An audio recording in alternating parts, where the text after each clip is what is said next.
Berfirmanlah ya Bapa, kami siap mendengarkannya. Di dalam nama Tuhan Yesus kami berdoa. Amin. Mari bahagia ialah mereka yang mendengarkan firman Allah dan memeliharanya. Haleluya.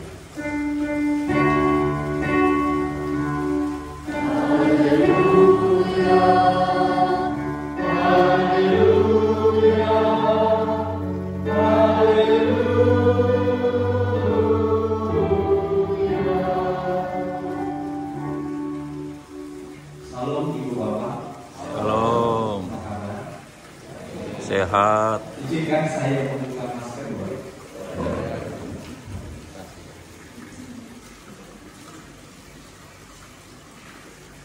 Saya Pendeta Andri Saragi, pelayanan di Gereja Kristen Sumatera Bagian Selatan Seputi Mataram, dan saya sangat bahagia, senang bisa beribadah kembali di gereja ini. Saya mengingat di tahun 2013 pertama kali saya beribadah di gedung gereja ini. Waktu itu bersama dengan pacar saya yang saat ini menjadi istri, Erlina Mayasari, putri dari almarhum Bapak Sudarmo Raharjo dan almarhumah Ibu Indasa, anggota jemaat Blok 4 di KSD Sanjurang. Saya dikaruniai 2 orang anak, Sena dan Oserli, putri dan putra. Ada beberapa anggota keluarga dari istri saya di Sanjurang ini, dan demikian perkenalan singkat dari saya. Semoga dengan perkenalan ini Bapak Ibu semakin sayang dengan saya. Amin. Karena kan tak kenal maka tak sayang. Di sini ada para orang tua saya yang dulu ngajari saya tentang pernikahan. Ada Pak Nur, ada saya lihat ada Bapak. Lupa saya namanya. Iya, sudah terlalu lama berarti. Ibu bapak yang dikasihi Tuhan Yesus Kristus, siapa yang tidak ingin menjadi yang termulia?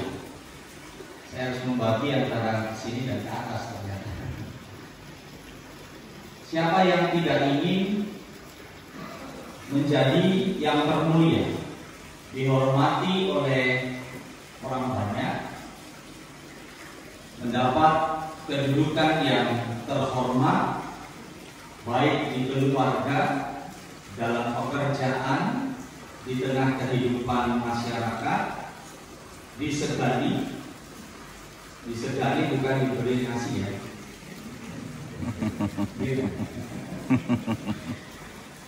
Dan banyak orang tentu yang mencari kemuliaan dengan mengandalkan apa yang dia miliki, harta, jabatan, dan kekuasaannya.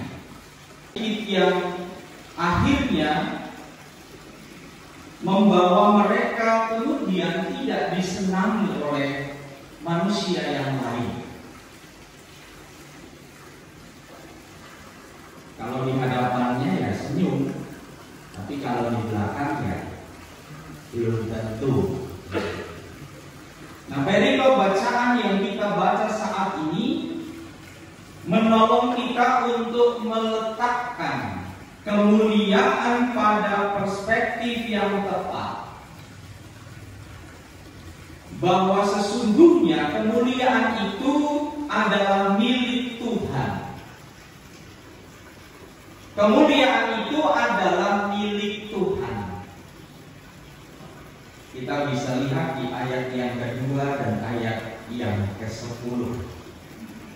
Betapa mulianya namamu di seluruh bumi. Dan sebagai manusia, kita patut bersyukur. Mengapa Bapak Ibu yang dikasihi Tuhan? Karena kita diciptakan, ditempatkan oleh Allah pada kedudukan yang sangat istimewa dibandingkan ciptaan-ciptaan yang lain. Kita masih ingat tentu kita diciptakan segambar dan serupa dengan Allah.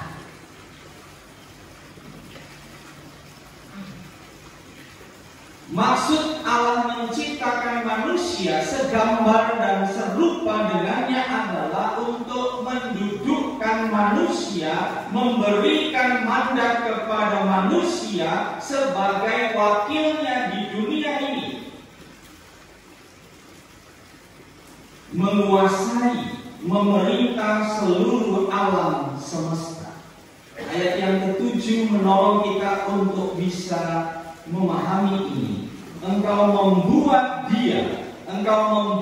manusia berkuasa atas buatan tanganmu. Dan mandat, perintah, tugas ini bukan untuk merusak, tapi untuk mengelola serta bertanggung jawab demi keutuhan ciptaan dan kesejahteraan manusia itu sendiri. Jadi kita sebagai manusia, kita istimewa. Luar biasa bukan? Lalu jangan pernah menghina manusia yang lain. Jangan menghina manusia yang lain. Ibu bapak, saya kan hitam ya. Betul ya? Sudah hitam, jelek lagi ya. Tapi saya manusia. Jangan coba-coba menghina saya. Oh ternyata ada teman atau mirip. Benar ya? Teman saya dalam perjalanan di kereta waktu itu. Kita sama-sama ya? Pernah kami sama-sama beberapa hari di Palembang. Jadi jangan coba-coba menghina saya Bapak Ibu ya. Kenapa? Karena pencipta saya nanti tidak terima. Allah tidak terima kalau saya dihina. Panjenengan tidak boleh dihina karena Allah menciptakan panjenengan, kita semua. Tapi apa yang terjadi Bapak Ibu saat ini? Ada begitu banyak orang yang tidak menghargai manusia yang lain. Betul ya? Tayangan televisi dengan teknologi yang sangat canggih, tidur pun kita mendapatkan informasi dari belahan dunia. Kita banyak dipertontonkan dengan hal-hal yang membuat miris hati kita, karena ada banyak orang yang tidak menghargai orang lain. Mengapa Bapak Ibu? Dalam bukunya Thomas Hobbes membuat dua istilah bagi manusia. Yang pertama Homo homini lupus, yang artinya manusia adalah serigala bagi manusia lainnya. Manusia itu memiliki kecenderungan untuk jahat, untuk kejam pada sesamanya. Itu yang dikasihi Tuhan Yesus Kristus. Semakin dalam kamu mencintai seseorang, maka semakin dalam kamu membencinya ketika cintamu bertepuk sebelah tangan. Bertepuk sebelah tangan bukan berarti enggak berjodoh gitu, atau tidak menikah. Orang yang sudah menikah pun kadang-kadang cintanya bertepuk sebelah tangan. Kembali Ibu Bapak, bila Homo homini Socius ini tadi diterapkan, suasana kehidupan yang aman, tentram, damai, penuh berkat, damai sejahtera itu akan tercipta ketika dia sadar bahwa saya adalah manusia yang harus menjadi sahabat orang lain. Saya adalah manusia yang harus menjadi berkat bagi orang lain. Dan sebaliknya, Homo homini lupus Jika ini yang ada dan terjadi di tengah kehidupan kita, di tengah kehidupan gereja ini, di tengah kehidupan masyarakat, di tengah kehidupan pekerjaan kita, yang terjadi adalah apa, Bapak Ibu yang dikasih Tuhan? Ada banyak konflik, ada perpecahan, dan tidak sedikit berujung kepada malapetaka. Mengapa peperangan di satu negara itu terjadi? Karena ada keegoisan dari satu pihak yang menginginkan berkuasa pada pihak yang lainnya. Hati-hati kalau seorang istri sudah mulai berkuasa di tengah rumah tangga Bapak Ibu. Saya beruntung istri saya tidak bersama saya sekarang. Nanti bersama saya jam 9:30 di gedung raya. Karena tahu ya, kalau anak kecil itu sulit bangun. Saya sudah tidak bisa tidur untuk bisa berdiri di mimbar ini. Jadi bangunnya terlalu cepat, jam yang seharusnya saya belum bangun.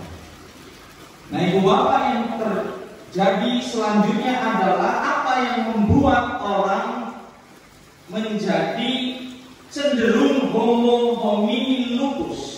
Karena dia ingin berkuasa, karena dia ingin menguasai orang lain, dan dia tidak menundukkan diri kepada Tuhan Sang Pencipta sebagai otoritas tertinggi di muka bumi ini.